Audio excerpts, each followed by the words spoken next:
Salut! Très content de vous retrouver dans le petit écran de TV Sud Provence. Aujourd'hui, cette semaine, je vous emmène, comme le chante si bien Charles Trenet, dans... C'est un jardin extraordinaire. Il y a des oiseaux dans un jardin extraordinaire. On est à Simiane-la-Rotonde. Derrière moi, c'est l'abbaye de Valsainte. L'histoire commence comme ça, il y a 20 ans. C'est une bande de potes qui décident de se mettre au vert, de vivre peinard, et ils retapent les lieux, et en retapant les lieux, eh bien, ils se mettent à jardiner. Et il y a parmi eux Jean-Yves Ménien, qui est aujourd'hui un spécialiste du jardinage. Et avec cet homme, grâce à celui-ci, eh bien, petit à petit, va se constituer là, justement, un jardin exceptionnel, un jardin extraordinaire que nous allons aller visiter. Au milieu de ce jardin, il y a là une église qu'ils ont retapée aussi. Alors aujourd'hui, c'est plus un lieu de culte, c'est un lieu entre autres qui reçoit des concerts et qui peut recevoir des réunions d'entreprise. Ça s'appelle l'abbaye de Valsainte ou la Boulinette. Pourquoi la Boulinette? Eh bien, on va aller rencontrer Jean-Yves Ménien qui va nous faire découvrir d'abord ces lieux et nous expliquer l'appellation de la Boulinette. C'est un jardin aujourd'hui extraordinaire sur TV Sud Provence. C'est un jardin extraordinaire. Il y a des oiseaux qui tiennent un buffet. Ils vendent du grain, des petits morceaux de gruyère comme clients. Jean-Yves, avant de parler de ce jardin extraordinaire, je l'évoquais à l'instant dans mon introduction, on va d'abord, avant les plantes, parler de Pierre. Tu es assis là sur une boulinette, c'est de là que vient le nom, entre autres, de cette abbaye. C'est quoi une boulinette? C'est une formation géologique naturelle, bien sûr. On est ici sur un site qui est sur un rocher de grès. La dominante de la région, c'est le calcaire. On voit tous nos villages perchés sont sur des édifices calcaires. Mais ici, on a un rocher qui est un grès sous-marin daté de 110 millions d'années. Et il s'est formé dans cette roche des boules, comme des concrétions, comme des petites nodules. Alors plus ou moins de taille plus ou moins importante. Évidemment, celle-là, elle a une certaine taille. On va en trouver des plus petites. Et il a été donné, il y a très très longtemps, ce nom de Boulinette. Alors au lieu qui accueille toutes ces petites boules. Et évidemment, ça a suscité bien de l'imagination, peut-être de la peur chez les hommes. De la peur ou peut-être de l'espoir d'avoir une terre ici féconde. Il trouvait dans cet endroit un côté symbolique d'une terre qui pond des œufs. Qui pond des œufs. On a l'impression, voilà, on a le symbole de l'œuf, de la boule, donc d'une terre féconde qui sort du ventre de la terre, ces boules. Mais ce n'est pas non plus que cela, on est dans un lieu très exposé au soleil, et le soleil est évidemment l'astre de vie, et les cultes au soleil ici vont perdurer pendant des siècles et des siècles, et notamment par rapport même à cette église d'origine cistercienne qui a été bâtie sur cet ancien castrum romain, qui est lui-même bâti sur un ancien lieu de culte celto-ligure, puisqu'il y a occulté par les bâtiments aujourd'hui une ancienne caverne qui était le premier habitat humain. Et voilà, et cette caverne, elle aussi, a véhiculé bien des croyances.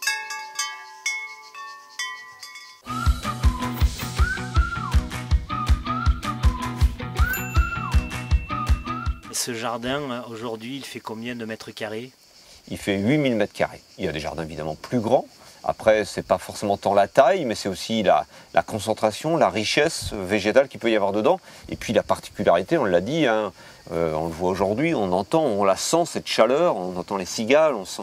Et là, dans un pays à peu d'extrémité, et je ne suis pas originaire de la région, il fallait que je m'adapte moi aussi à ce climat rude, froid l'hiver, chaud, sec par moments l'été, des périodes venteuses. Voilà, donc trouver des plantes capables de vivre dans ce milieu, au début, ça paraît pas possible. Jardin aujourd'hui classé par le ministère de la Culture comme remarquable.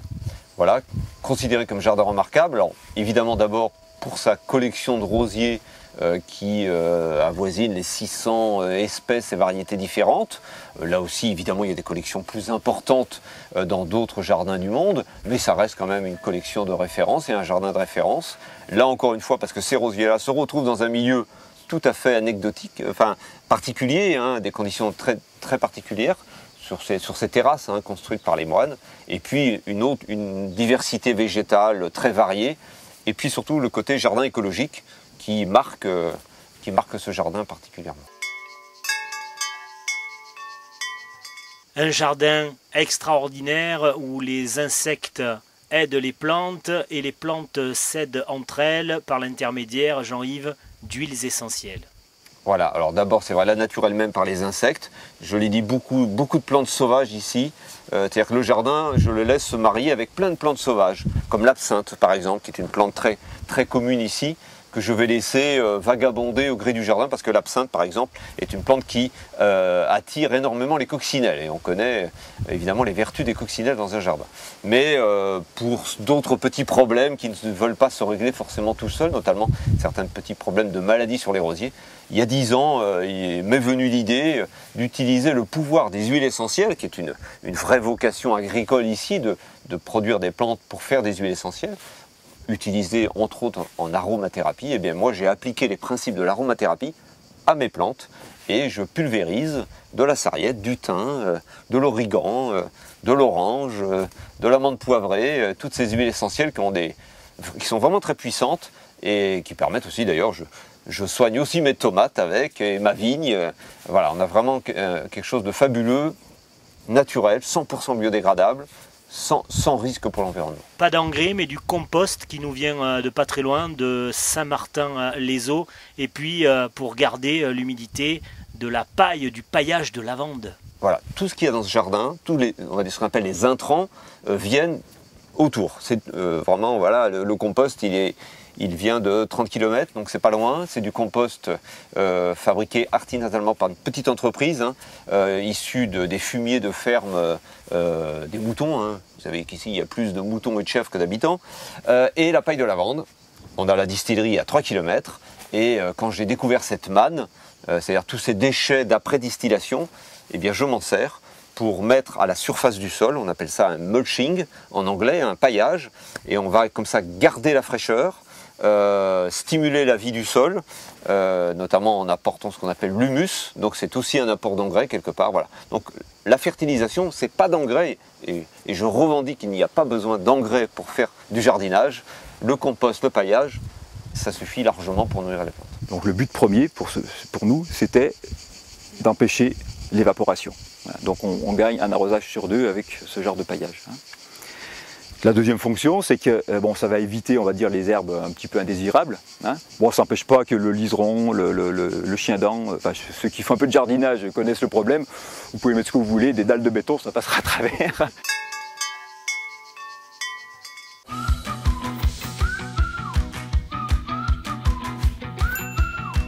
Jean-Yves, il y a 20 ans, c'était ça et seulement ça qui existait. C'était cependant pas dans cet état, c'était cette église abbatiale.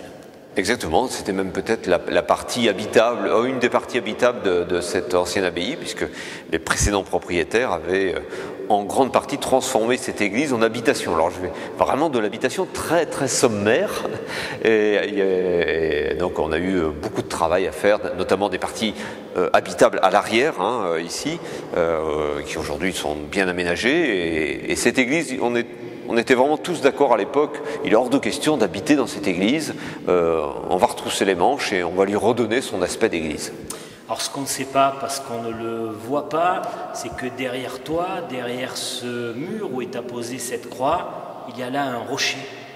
Exactement, on a beaucoup parlé du rocher des Boulinettes, en fait le côté minéral est très présent sur le lieu, et derrière il y a un pic rocheux qui est très haut puisqu'il monte à 15 mètres de hauteur, il est vraiment juste en dessous du niveau de la toiture, et le cœur de l'église est encastré dans la roche. Il est venu prendre l'empreinte d'un ancien abri sous roche, d'une ancienne grotte si vous voulez, en tout cas certainement le premier lieu d'habitat humain de cet endroit, et qui va lui aussi se cultualiser très rapidement au fil du temps, et c'est pour ça que les moines cisterciens n'ont fait que reprendre un petit peu les traces des anciennes constructions plutôt païennes, celtiques, romaines, et ensuite cisterciennes au XVIe siècle, puisque le bâtiment, l'église ici, est du XVIe siècle. Il y a des abbayes célèbres à des kilomètres de celle-ci, les abbayes qu'on appelle les Trois Sœurs. Les Trois Sœurs de Provence, Sénanque, près de Gordes, le Toronnais dans le Var, et Sylvacane, qui est donc la mère de celle-ci, l'abbaye de Sylvacane qui est à la Roque d'Enterron près d'Aix-en-Provence. Donc on dit que l'abbaye de Valsainte est une fille d'une des trois sœurs. Voilà, donc c'est un essaimage, on va dire. Église au milieu de ce jardin extraordinaire, mais une église qui n'est plus aujourd'hui un lieu de culte. Non, ce n'est plus un lieu de culte, puisque l'église a été longtemps abandonnée. L'autel n'est pas consacré, il n'est pas d'époque, mais le lieu sert aux visiteurs, comme aussi un passage de recueillement, et beaucoup le vivent ainsi lorsqu'ils visitent le jardin. Passer dans l'église est un moment de ressourcement un petit peu. Et puis c'est aussi un lieu qui fait vivre la musique pratiquement toute l'année. On a maintenant beaucoup de concerts, tous les mois, même l'hiver, et il y a une certaine acoustique dans cette église, très appréciée des chanteurs et des musiciens. Donc il y a des choses très variées musicalement qui se passent ici, pour notre plus grand plaisir à nous d'abord, et puis voilà, c'est largement partagé par le public et les visiteurs.